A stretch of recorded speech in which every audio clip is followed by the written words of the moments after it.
That morning I stood in my kitchen and couldn't reach the shelf. Not the high shelf, the one at chest height, where I'd kept my teacups every morning for 53 years in this little wooden house. I reached out and my knees trembled. A sharp pain shot from my calves up through my thighs. I gripped the counter edge, took a breath, and tried again. The cup sat there, maybe 16 inches away. I couldn't reach it. I stood there looking at that cup for a long moment.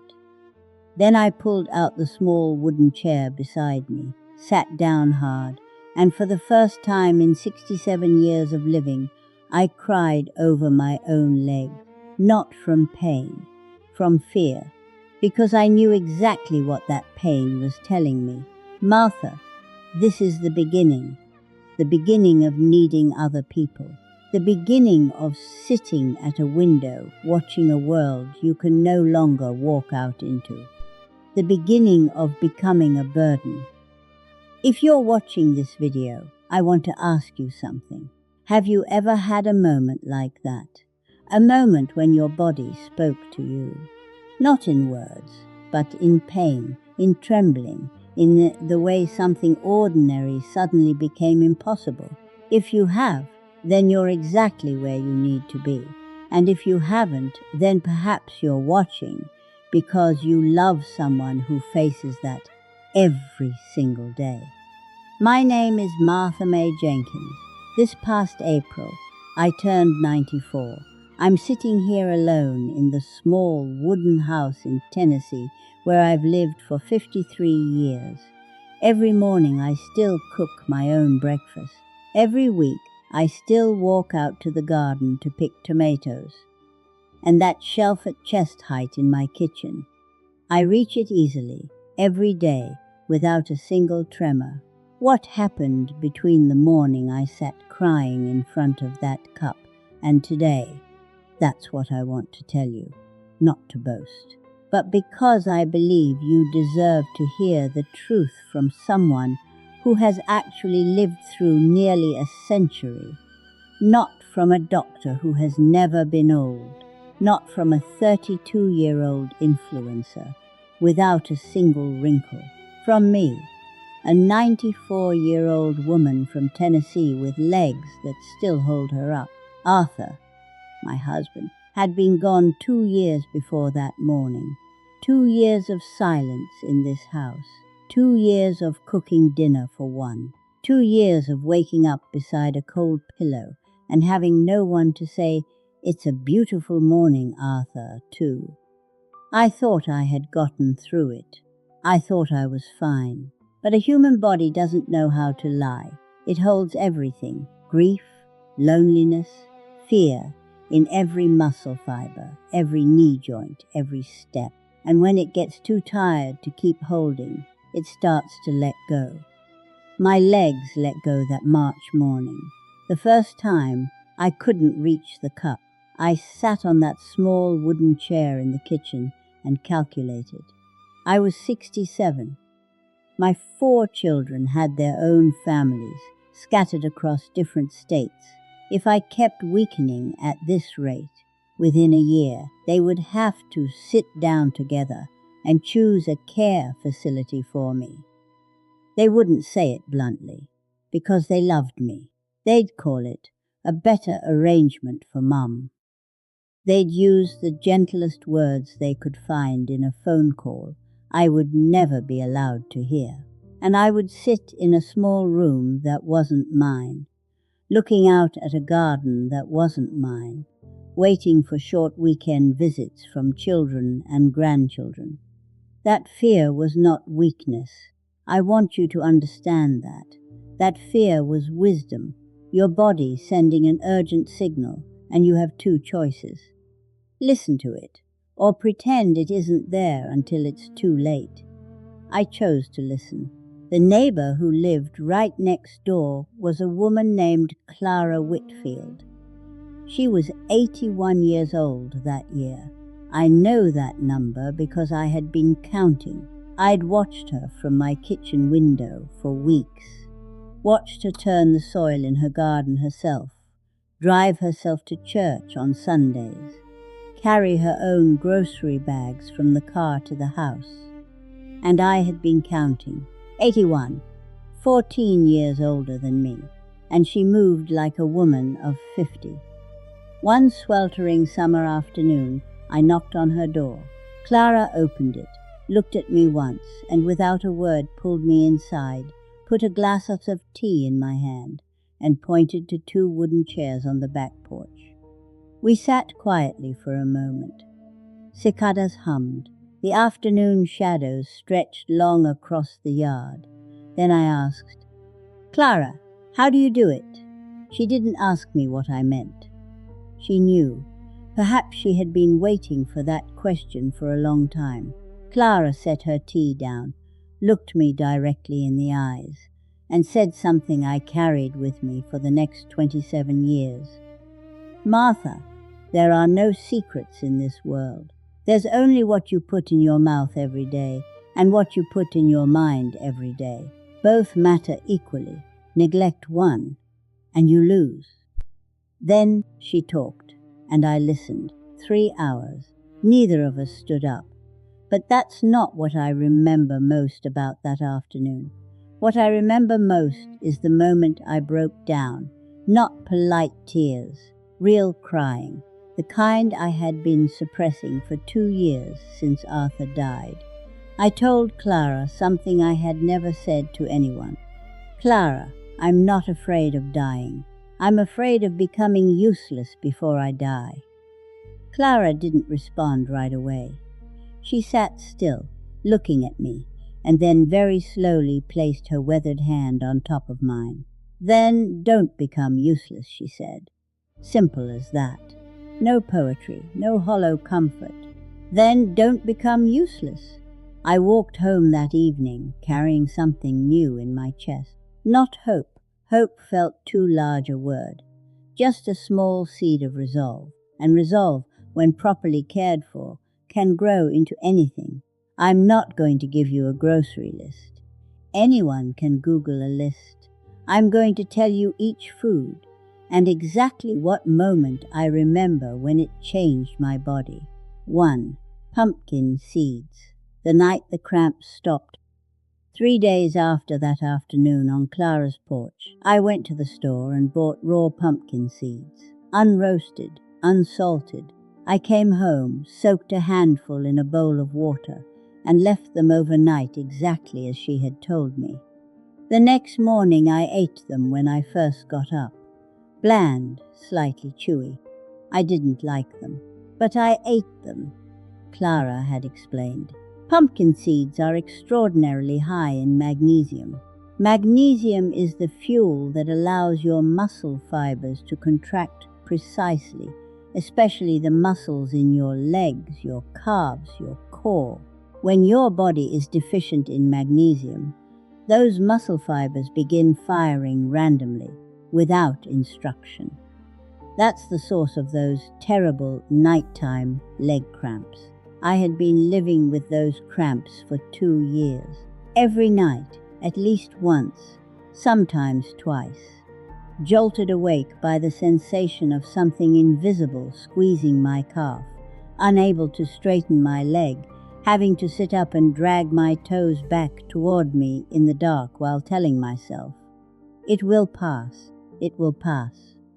19 days after I started eating the pumpkin seeds, on the 19th night, I woke up at 3 in the morning, not from a cramp, but because I suddenly realized I had slept continuously from 9 p.m. to 3 a.m. without being woken once. I lay in the dark and carefully checked. No pain, no spasm, both calves completely still. I cried for the second time in 3 weeks, but this time was different. These were the tears of a woman who had just realized her body could still be healed. 2. Tart cherry juice. The morning I stopped fighting to stand up before, every morning was a small battle. I would lie there not wanting to start, not from laziness, but because I knew what was waiting.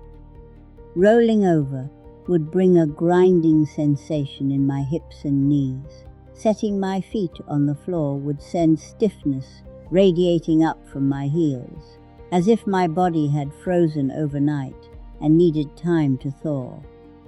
I thought that was normal.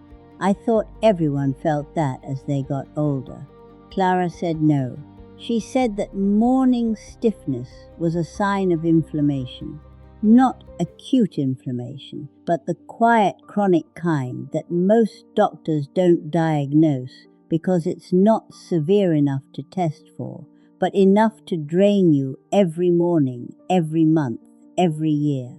She introduced me to tart cherry juice, pure, no sugar, no preservatives, the thing she called anthocyanins, the most potent natural anti-inflammatory compound nature has given us. She actually had to write the word on a piece of paper because I couldn't remember how to spell it. Half a glass every morning. Before eating, I'm a southern woman through and through. Sweet tea, strong coffee, cold lemonade. A glass of sour cherry juice in the morning sounded like a punishment. But I drank it, because I still remembered that afternoon on Clara's porch, because I still remembered, don't become useless. 6 weeks later, I woke up one morning and didn't notice the change right away. I rolled over, put my feet on the floor, stood up, then I stopped. Because there was no grinding, no thawing. I had simply stood up, naturally, easily, the way a person just stands up. I stood in the middle of my bedroom and tried to remember the last time I had gotten out of bed in the morning without feeling anything. I couldn't remember. It had been too long. 3. Spinach. Learning to love something I hated, I'll be honest. For most of my life, I hated spinach. Not mildly. Genuinely hated it. The smell when it's overcooked. The dull grey-green color after a careless cook gets through with it. The slimy texture when chewed wrong. I hated all of it. Clara knew this, and she didn't force me. She just asked one question. Martha, do you want to keep walking on your own legs? Yes. Then learn to make friends with that plant. She taught me the right way to cook it. Hot pan, olive oil, minced garlic. Toss the spinach in and stir quickly for no more than 2 minutes. Never overcook it, because high heat destroys most of the natural nitrates in the leaves, the compounds that dilate your blood vessels and deliver oxygen to your muscles faster and in greater volume. What does better circulation actually mean? It means your muscles don't fatigue as quickly. It means your legs can stand longer, walk farther, support your body more durably without burning through their reserves. I started adding spinach to my morning eggs. I put it in my lunch soup.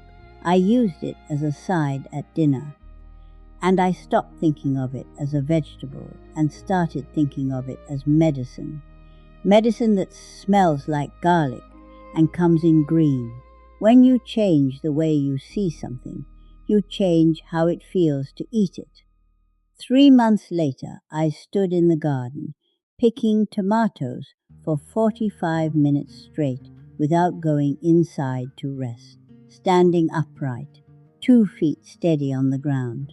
The afternoon sun was on my face, and I realized I was smiling, not because anyone had said anything funny, but because I was standing in my own garden, 45 minutes, without falling, without exhaustion, without anyone beside me. That was one of the great moments of my life. 4. Wild-caught salmon. The reason I have never fallen, Clara told me something I initially thought was exaggerated. Martha, your brain and your legs are more connected than anything else in your body. When your brain gets foggy, you fall. And at our age, falling can end everything. I heard it but didn't fully understand. until I watched it happen to the neighbor across the street. Thomas Crawford, widower of 3 years, living alone, 74 years old. One evening, he stepped out to get the mail, slipped on a wet step and fell. Broken hip, surgery, 6 months in hospital, then a transfer to a care facility. I visited Thomas after the fall. He sat on the hospital bed and looked at me and said, "Martha, I don't understand. I was just getting the mail." Clara was right. Falls are never just accidents.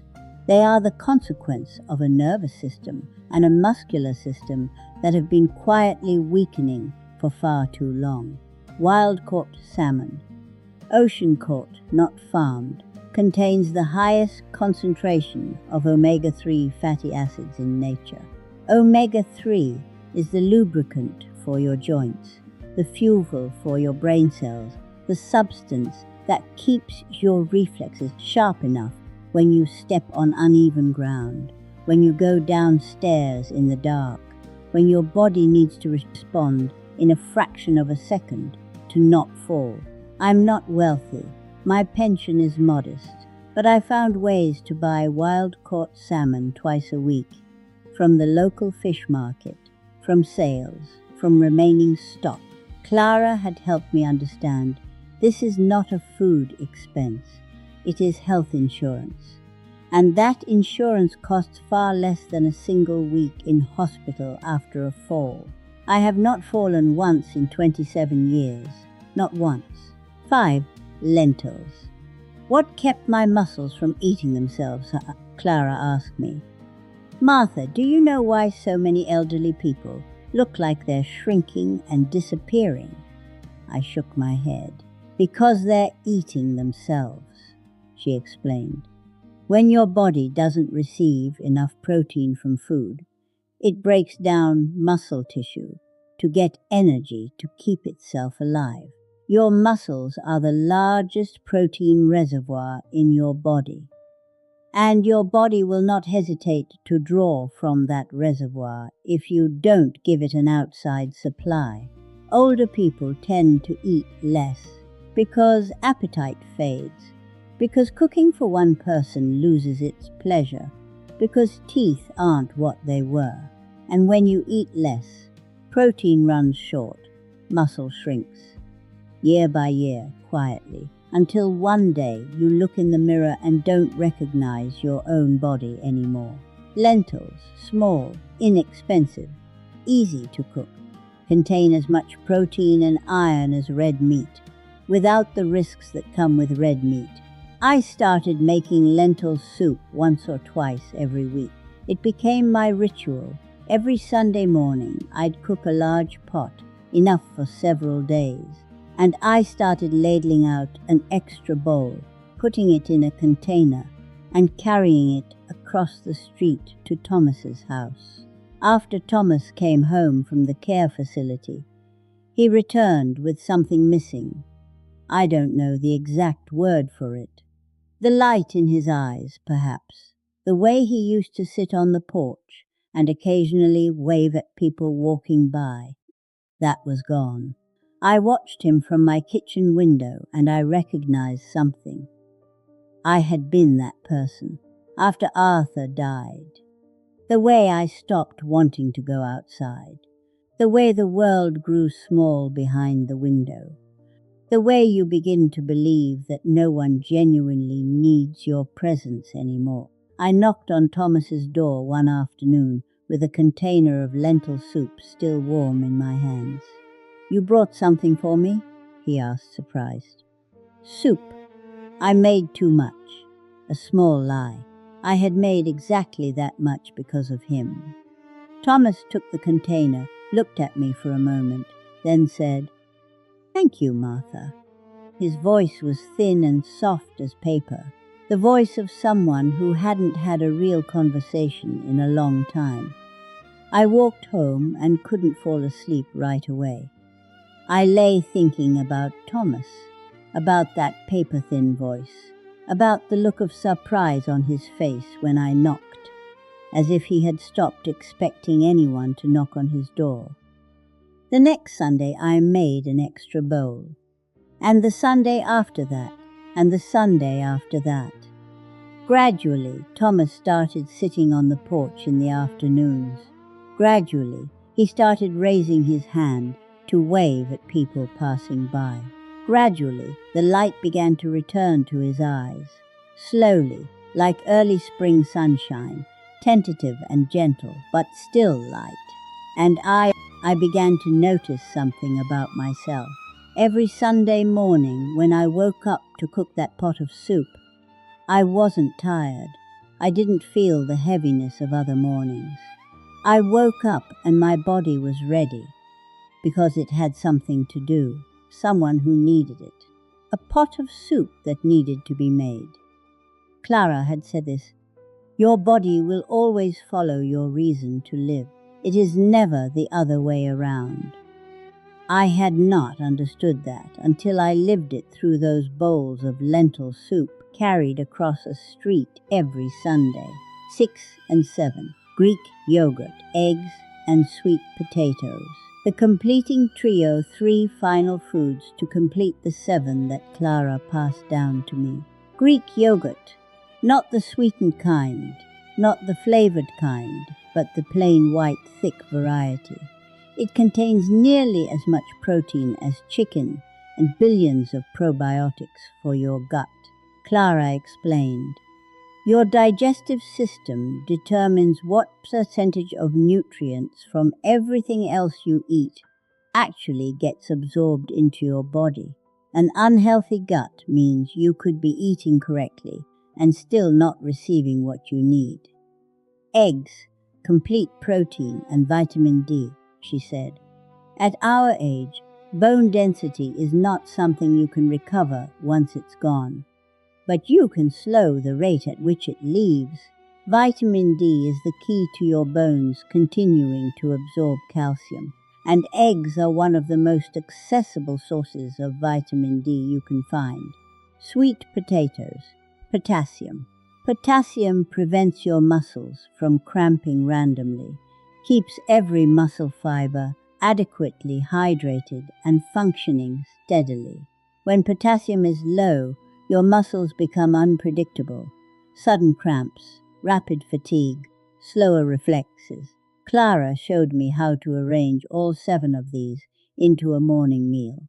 2 eggs scrambled with spinach, a small bowl of Greek yogurt, with a handful of soaked pumpkin seeds on top, a small glass of tart cherry juice, sweet potatoes I'd baked the evening before and have with lunch. Salmon twice a week, lentils every Sunday. I have prepared that breakfast every day for 27 years, not one day skipped, not because I have extraordinary discipline, but because I remember the morning I sat crying in front of a cup I couldn't reach, and I have never wanted to return to that morning. Perhaps you're sitting there thinking, this sounds fine, but I've tried things before. I start strong, then lose momentum. I quit. How could I possibly keep this up day after day?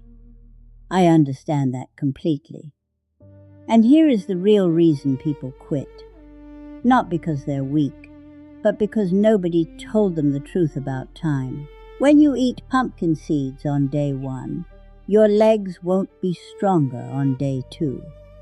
When you drink tart cherry juice in the morning, your joints won't be smoother the following week. The human body is not a light switch. Flip it on and it's immediately bright. The human body is a garden. On the first day you plant a seed, you see nothing. Day 2, nothing. Week 1, week 2, still nothing above the surface. But underneath, in the dark, the seed is germinating. Roots are forming, millimeter by millimeter, day by day. And one morning, you come out to the garden and see a small green shoot pushing up through the soil. That is what happens in your body when you persist. Every day improves by only 1%, a number so small the eyes can't see it, the feelings can't register it. But after 3 years of continuous accumulation, after 7 years, you will have left your peers who gave up at a distance they can never close. I began this journey at 67. I am 94 now, 27 years of 1% every day. The result? I'm sitting here talking to you, not lying in a hospital bed. I'm sitting in my own armchair in my own house, not in a room at a care facility. That is the return on 27 years of investment. Thomas passed away last year, 92 years old. He went quietly, in his own home, not in a care facility. I visited him the final week before he died. Thomas held my hand and said, "Martha, thank you for the soup. Not because it tasted good, but because every Sunday I knew someone was going to knock on my door." I walked home and sat quietly in my kitchen for a long time. And then I understood something Clara had said to me 27 years ago. Something I had understood in my mind but never truly felt in my heart. When someone is waiting for you, your body will find a way to get to them. My legs are strong, not only because of pumpkin seeds and salmon. They are strong because they still have somewhere they need to go, someone they need to get to. You don't need your Thomas to be anyone special. It could be the neighbor across the street. It could be an old friend living alone. It could be someone from your church, your community, your neighborhood. Someone for whom a phone call from you on a Tuesday morning might be the best thing that happens to them all week. Find that person, because when you have a reason to wake up, a real reason, not just to exist, but to get to someone, your body will do things that even science cannot fully explain. My name is Mae Jenkins. I am 94 years old. I live alone in Tennessee, and I am living well, on my own legs, in my own home, in my own way. Tomorrow morning, when you wake up, try one thing, just one. A handful of pumpkin seeds soaked in water overnight, a small glass of tart cherry juice, just one thing. And the day after, try one more. That is all you need to begin.